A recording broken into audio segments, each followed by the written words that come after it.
Le débat est lancé sur chaque sélection, évidemment, qui est faite. Pourquoi lui? Pourquoi pas lui? Est-ce que tu dirais que c'est un beau problème de construire l'équipe canadienne? Oui, évidemment, parce que s'il y a ce type de débat-là, c'est parce qu'on a plus de joueurs qui auraient pu se mériter une place sur l'équipe qu'on avait de place. On pouvait seulement retenir 23 joueurs. Et évidemment, au Canada, on a plus que 23 très grands joueurs de hockey. À chaque année, lorsqu'il y a une sélection nationale, c'est vrai, on le voit en même temps là, de ce temps-ci avec le club du junior, le 20 ans et moins. Il y a toujours des joueurs qui auraient certainement pu se mériter une place sur l'équipe qui sont laissés de côté. Dans le cas de l'événement qui nous concerne, ça pourrait changer parce que ce tournoi-là des 4 nations va avoir lieu en février. On est seulement à la mi-décembre. Il risque d'y avoir des blessés d'ici là, malheureusement. Et si c'est le cas, il y a des joueurs qui n'ont pas été sélectionnés il y a 2 semaines, début décembre, qui vont être ajoutés à notre alignement, à notre formation. Alors, il y a encore la possibilité pour certains de ces joueurs-là de se mériter une place sur l'équipe. Bon, tu parles de joueurs qui pourraient se mériter une place sur l'équipe. Je ne te cacherai pas qu'ici à Montréal, évidemment, les gens se sont beaucoup questionnés sur le fait que Nick Suzuki n'avait pas été choisi, même que son refus d'aller jouer au championnat du monde dans le passé pourrait lui avoir nui à sa réputation aux yeux de Hockey Canada. Mais qu'est-ce qui n'a pas joué en sa faveur? Et donc, est-ce que ce bonhomme-là pourrait être rappelé éventuellement s'il y a des blessures au sein de la formation canadienne? Oui, je pense que ce serait injuste que je commence à y aller cas par cas avec tous les joueurs qui n'ont pas été retenus. Évidemment, Nick, c'est un très grand joueur de hockey. C'est un centre numéro 1 dans la Ligue nationale. Il est habitué de jouer dans un gros marché de hockey où il y a énormément de pression. Il a été en finale de la Coupe Stanley. Alors, il a un beau bagage d'expérience, il a un beau coffre à outils. Il n'a pas été sélectionné début décembre. Ça ne veut pas dire qu'il ne sera pas sur l'équipe en février, le temps venu. Les décisions qui vont se prendre d'ici là vont être beaucoup fonction de qui est blessé, qui ne peut pas jouer lors de l'événement en raison d'une blessure. C'est quoi le profil de ce joueur-là? C'est quoi le rôle qu'on avait pour ce joueur-là? Le contenu des besoins de l'équipe, si blessure il y a, c'est là qu'on va regarder les joueurs qui sont le plus méritants là, pour nous aider le plus méritant pour faire part de l'équipe et nous aider à remporter le tournoi. Julien, je vais te la poser avec un sourire en coin. Est-ce que Nick Suzuki figure très haut dans votre liste de remplacements si jamais il y a des blessés? C'est un excellent joueur de hockey qui, je suis sûr, ferait très bien dans ce tournoi-là s'il était sélectionné. Écoute, Samuel Montembeault fait partie des gardiens de votre équipe et c'est toi qui as eu à l'annoncer à Samuel qui faisait partie de l'équipe. Raconte-nous un petit peu comment ça s'est passé lorsque tu lui as annoncé la nouvelle, la bonne nouvelle. Oui, on s'était réparti la liste des appels à faire là, parmi les 5 dirigeants de l'équipe. Sam était sur ma liste à moi. Malheureusement, le timing a fait en sorte que je devais attendre que son match se termine. Le Canadien jouait cette journée-là.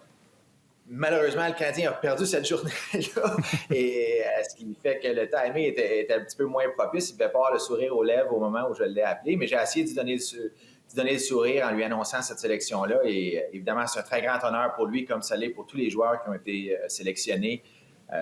Je sais qu'il est honoré par cette opportunité-là et cet honneur-là, et qu'il va très bien représenter le pays là, lors de l'événement en février.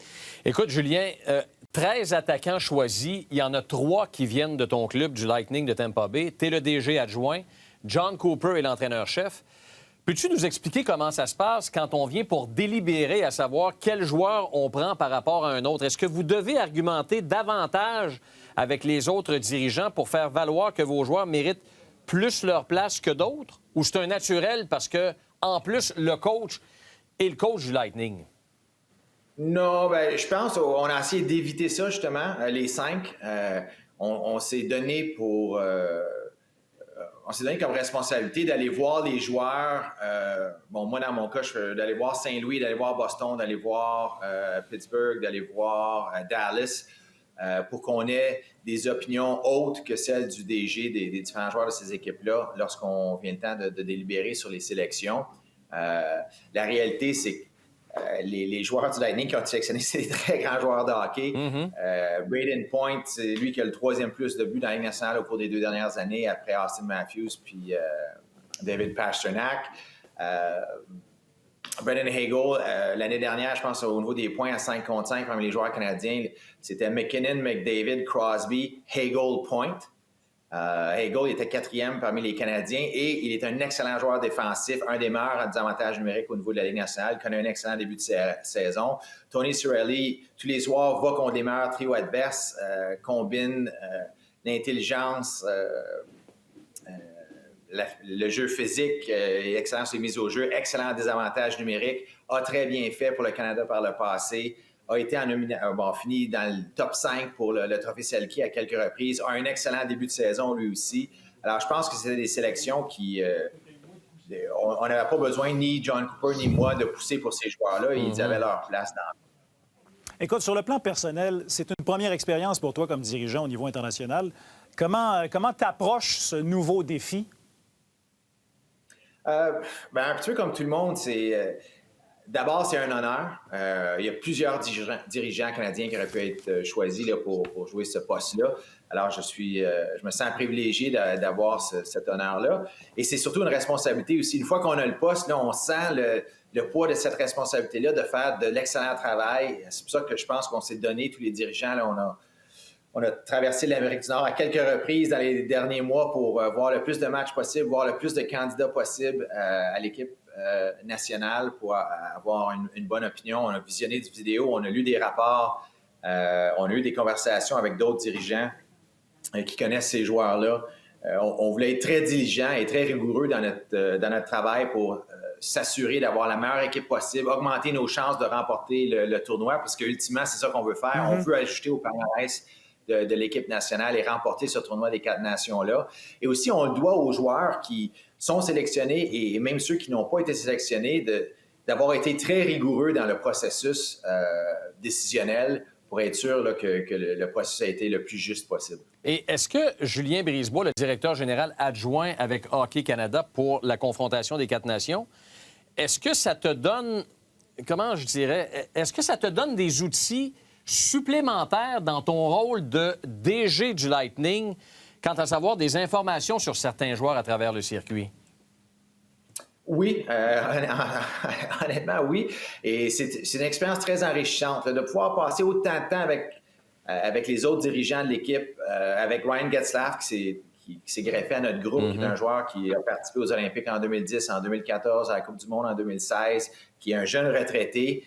Avoir sa perspective des choses. Scott Salmon, qui est le dirigeant là, des équipes nationales de haute performance pour Hockey Canada, qui a beaucoup de bagages lui aussi. D'apprendre de tous ces gens-là. Au mois d'août, on a passé 4 jours ensemble à Edmonton avec le personnel d'entraîneur, passer du temps avec des entraîneurs que je ne connais pas nécessairement beaucoup personnellement, apprendre un peu de leurs expériences. C'est sûr que ça a été très enrichissant comme expérience jusqu'à présent. Je m'y attendais et ça a répondu à mes attentes. Je m'attendais à ce que ça soit enrichissant. Ce que j'avais négligé, c'est à quel point ça allait être demandant. On a vraiment mis énormément de temps, tous les 5, là, au mois d'octobre et novembre surtout, là, pour s'assurer de prendre les meilleures décisions possibles. Parce que c'est un équilibre à aller chercher, Julien. Je veux dire, tu dis, vous avez mis tellement de temps sur cette équipe-là, mais tu as un club à gérer aussi, le Lightning, en même temps. Ouais. Oui, c'est pour ça que ça a été demandé. On a tous, nos familles ont toutes fait des sacrifices, elles aussi, parce qu'on a été très absents là, pendant 2 mois. Mais ultimement, on veut remporter le tournoi. C'est ça. Là, on est là, on est dedans. Là, les joueurs veulent gagner, les dirigeants veulent gagner, les entraîneurs veulent gagner. Et tout est en place pour augmenter nos chances de connaître du succès. Écoute,